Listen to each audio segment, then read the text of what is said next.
one thing that psychologists have discovered, and Tim Wilson and I were some of the first to work on this kind of question, is how much that goes on in our heads is unconscious. I mean, we think we know what's going on. I mean, it's just, Freud didn't know the half of it. I mean, most of what goes on in our heads we have very little inkling of. Some of the work that's come out recently about these priming effects, trivial little things, embarrassing that we're affected by them. I mean, you ask me to read a persuasive communication, and you happen to have introduced a fishy smell into the room, I'm not as persuaded by it. Something's fishy here. Literally. Yeah, interesting. Literally. Yeah. It works, and we know that that's what's going on.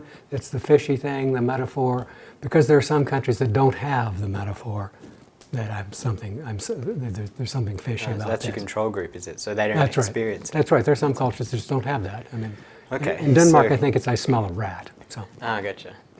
who knows what a rat smells like? I mean, I don't know if there's rat essence that you can spray into the air. So then what's the upshot? So you're saying, so a lot of it's unconscious. Yeah, a lot of, process, in terms of my definition, is always unconscious. There's no such thing as awareness of cognitive process. We claim it, but we don't claim that we have awareness of the perceptual processes that we have. We have absolutely no idea how these various sensations are getting treated. And when you teach it in psychology, what perception is like, virtually everything you tell people, they had no idea. I mean, there are a million visual illusions, for example, which depend on the fact that we have certain perceptual processes that operate in a particular way, and if you give us something that's slightly off base from that, we make an error in it because the unconscious procedures that we have for perceiving the world will lead us astray in those situations. The thing I most want people to understand is that we solve problems. Everything from the most common everyday problem, like how do I make up to Joe after my unpleasantness to him, to how do I solve this professional problem that I'm dealing with. That most of that goes on. First of all, there's no access to process at all. We know what's in our heads. Some of it, huge amounts, we don't know what's in our head. And the procedures that we use to solve problems are often completely opaque to us. We don't know how we did it. My favorite study like this that was ever done was in the 1930s. A psychologist whose name was N.R.F. Meyer had people solve a problem. He had cords hanging from the ceiling in different places. And he said, I want you to bring these cords together. And there were lots of things there were things lying all around the room. And so something that they could use an extension cord. So they tied the extension cord to one and pulled it to the other, easy solution.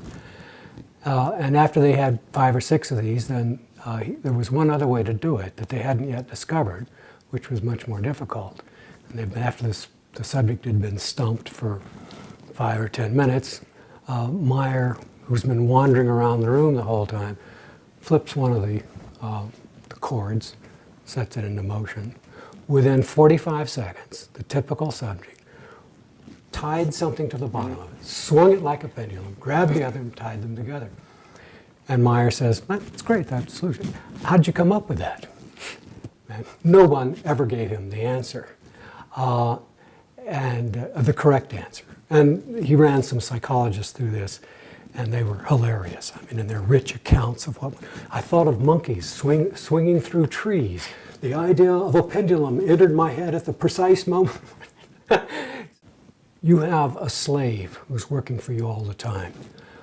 That's your unconscious. And we don't take nearly as much use of it as we could.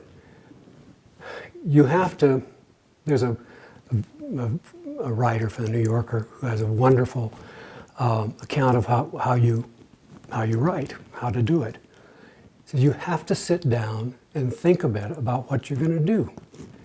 If you don't, nothing's going to happen. The next time you sit down, but if you actually do that, spend a few minutes thinking about what the problem is, how you want to get this thing across. It's been handed over to the unconscious, and the unconscious is working on it 24 hours a day, no matter what you're doing.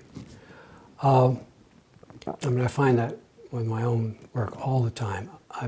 When I'm teaching seminar, I give thought questions. If I wait until just before I have to do those thought questions, it's an effort. They're not very good. If 3 or 4 days in advance, I say, what are the best things that I want to make sure come out of the discussion here, and just spend 5 or 10 minutes on it. 3 days later, when I start to do it, it's like I'm taking it by dictation, and they're much better than I would otherwise have come up with.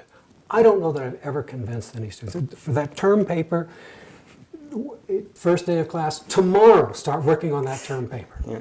And I don't think they believe me. I don't know that I've ever gotten across, but I have a lot of examples now of this kind of thing, and I think if you spent 20 or 30 minutes with people, they might really come to believe you and might be able to make much more use of their brain than they are.